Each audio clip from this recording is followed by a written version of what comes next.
Assalamualaikum warahmatullahi wabarakatuh. Halo teman-teman semua, perkenalkan nama saya Nurwana. Saya mahasiswi Gizi UHAMKA semester 6. Nah, pada video kali ini saya akan membuat menu makan utama dan makan selingan, yaitu menu makan malam dan makan sore. Nah, untuk penderita kanker tiroid, pada kasus kali ini saya mendapatkan pasien yang berusia 24 tahun dengan jenis kelamin perempuan dan status gizi normal. Nah, tentunya menu makan ini sudah sesuai dengan kebutuhan pasien. Nah, tujuan saya untuk membuat video ini adalah sebagai prasyarat untuk memenuhi ujian akhir semester pada mata kuliah gizi klinik. Selamat menyaksikan.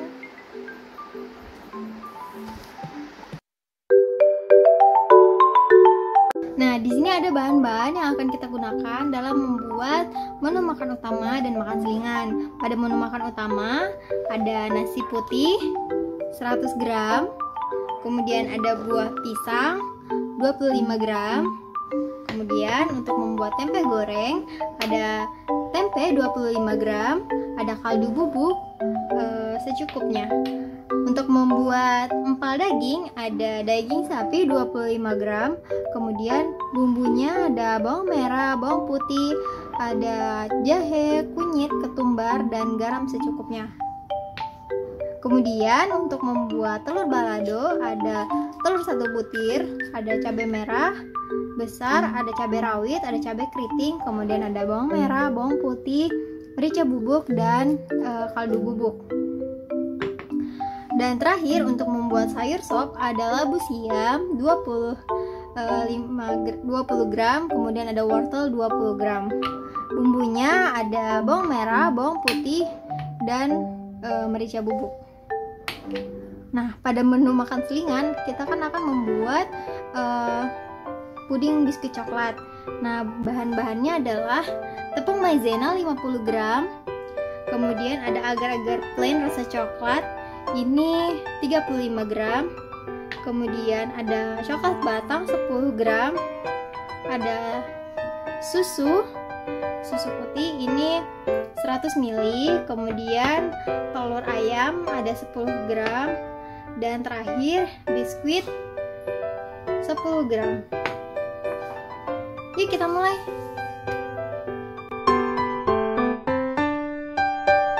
Nah, di sini kita akan membuat empal daging. Langkah pertama adalah panaskan air untuk merebus daging hingga matang.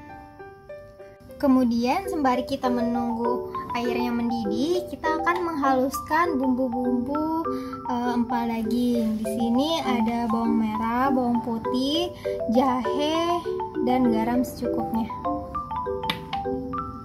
Kemudian kita haluskan.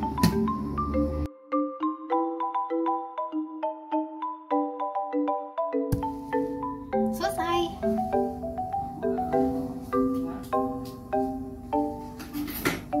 Setelah bumbunya halus, kita pindahkan terlebih dahulu ke wadah. Bumbunya siap. Setelah airnya mendidih, masukkan 25 gram daging sapi. Tunggu hingga daging sapinya matang. Nah, sepertinya udah matang nih. Kita angkat ya. Seperti ini kurang lebih. Tara, ini udah cukup matang ya, karena nanti akan dimasak lagi bersama bumbu. Sekarang aku mau potong-potong daging ini.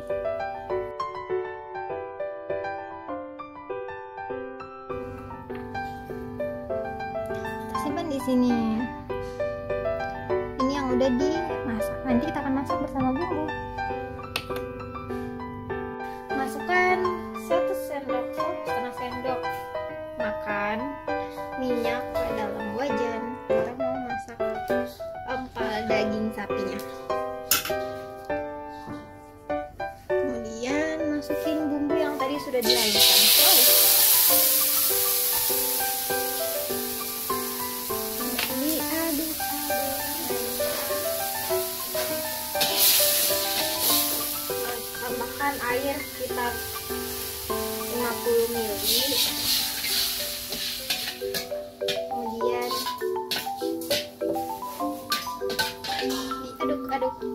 mendidih. Nanti kalau sudah mendidih baru dimasukkan daging sapinya. Kita masukkan daging sapi yang tadi sudah direbus.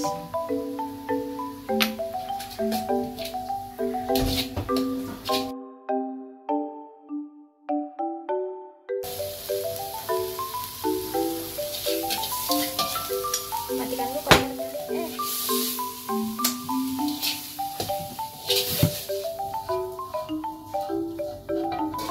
Taran, empal daging sapi jadi.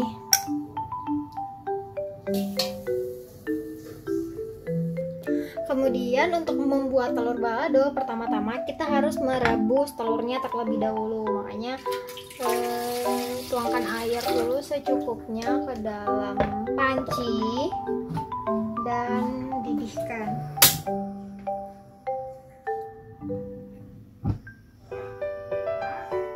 Tunggu hingga mendidih. Nah, jika air sudah mendidih, masukkan telurnya.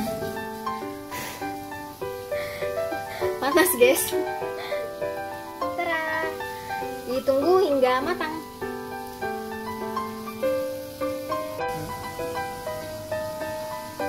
Nah, sepertinya ini sudah. Terus kita susah guys. Saya agak sulit dulu. Aduh, karena susah kita main aja dulu. Masukin ke air, rendam pada air yang dingin atau air biasa gitu biar nggak panas. Di situ dikupas deh.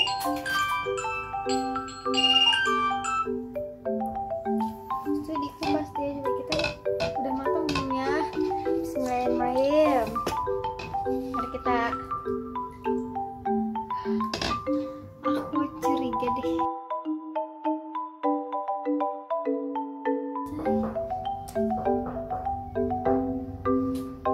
Nah, kita pindahkan ke wadah yang baru. Setelah itu kita akan membuat bumbu untuk telur balado. Di sini, nah di sini ada bawang merah, bawang putih, merica bubuk, sama kaldu ayam. Kemudian kita tambahkan 3 cabai rawit, 3 cabai keriting, kemudian 1 cabai merah besar, dan dihaluskan.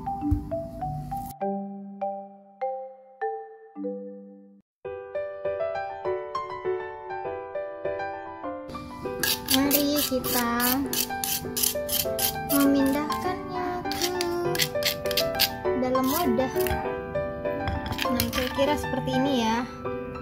Tapi kalau misalnya bisa lebih halus tuh lebih bagus lagi. Tuh. Kalau bisa lebih halus lebih bagus lagi. Tarang. Ini untuk telur balado. Sekarang kita akan masak telur balado. Pertama-tama nyalakan api kecil, masukkan minyak sedikit saja. Kemudian ini api kecil ya. Nah, kemudian masukkan bumbu.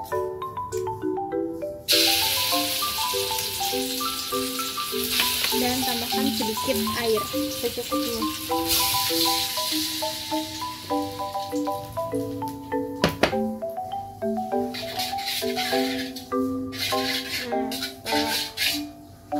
Tambahkan secukupnya air, masukkan daun salam.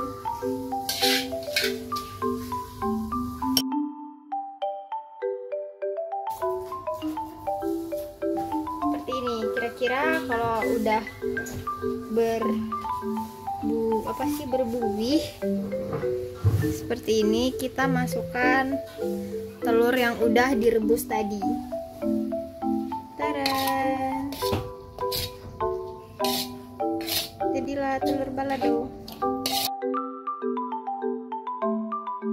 Oke, sepertinya sudah. Setelah itu kita pindahkan ke wadahnya. Wow, sebentar, bumbunya ketinggalan. Terang, mari kita rendam tempe ini untuk digoreng nanti. Kaldu bubuk, kemudian diberikan air secukupnya.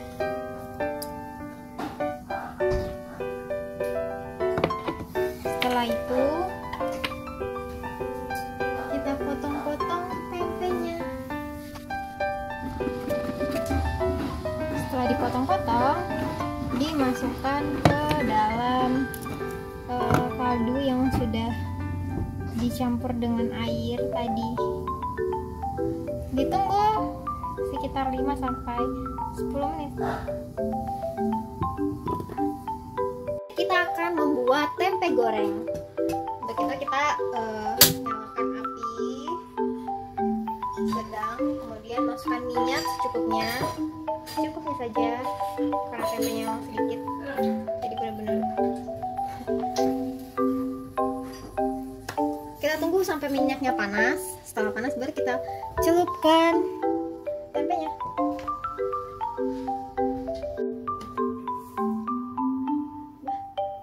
Setelah minyaknya panas, kita masukkan tempenya. Oh.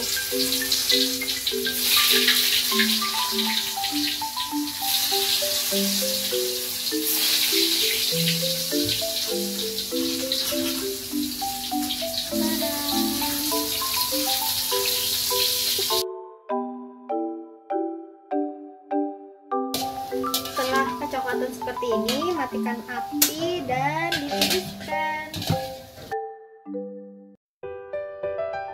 Yay, finish. Kemudian kita membuat bumbu sayur sop. Di sini ada merica bubuk, bawang merah, bawang putih, dan garam secukupnya. Mari kita haluskan. Setelah semua bumbu halus, kita pindahkan ke wadahnya.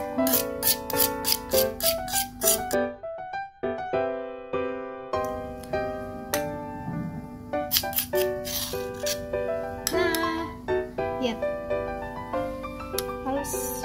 Oke, kita potong-potong wadah.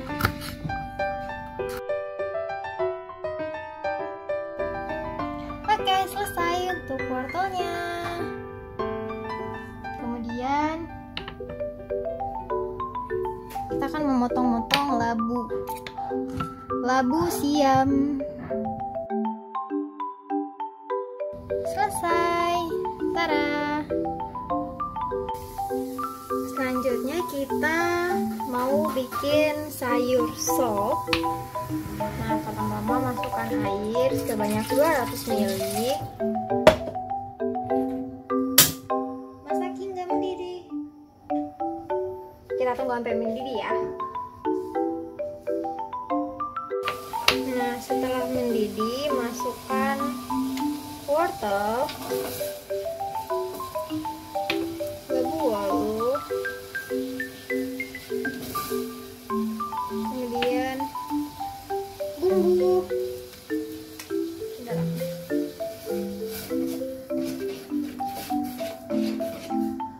Nah, udah deh.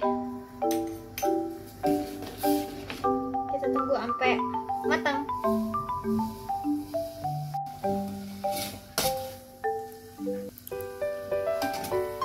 Nah, jika udah matang, ini kalau kayak gini udah bisa dibelah wortel sama labunya, berarti udah matang ya guys. Udah bisa kita pindahkan ke wadah. Sayur sop, wortel, dan labu halus jadi. Untuk membuat puding biskuit coklat, kita masukkan pertama-tama air sebanyak 200 ml, kemudian panaskan dengan api.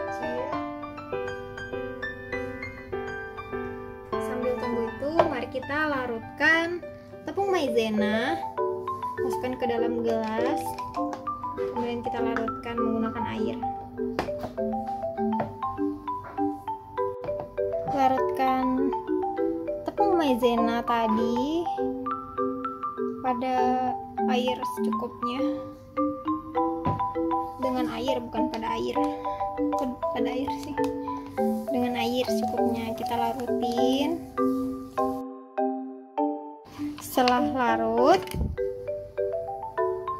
kita masukkan agar-agar ke dalam larutan tepung maizena tadi. Kalau airnya kurang tinggal ditambahkan ya.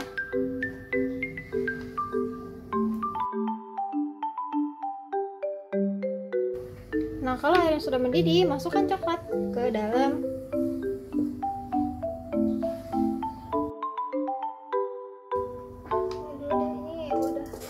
Ini udah mendidih tuh. Kita masukkan susu.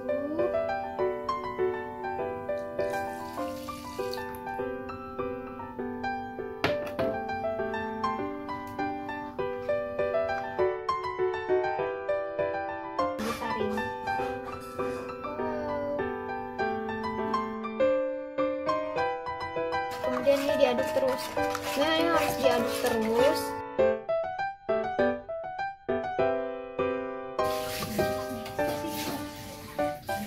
Doain jadi. Ini aku takut jatuh. Tolong dong. Takut jatuh. Nah, setelah dipindahkan ke mangkuk, langsung dikasih topping biskuit. Jadi deh, puding biskuit coklat. Kita diamkan dulu selama, pokoknya sampai dia padat dan keras gitu, kan keras sih, kayak lembut gitu. Selanjutnya tahap penyajian. Nah, di sini saya akan menyajikan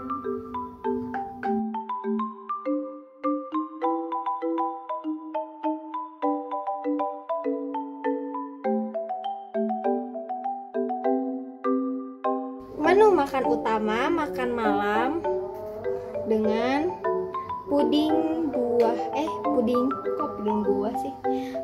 coklat biskuit.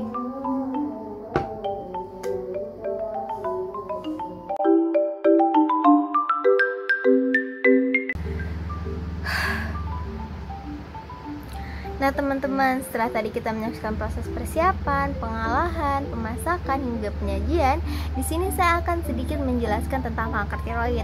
Apa sih itu kanker tiroid?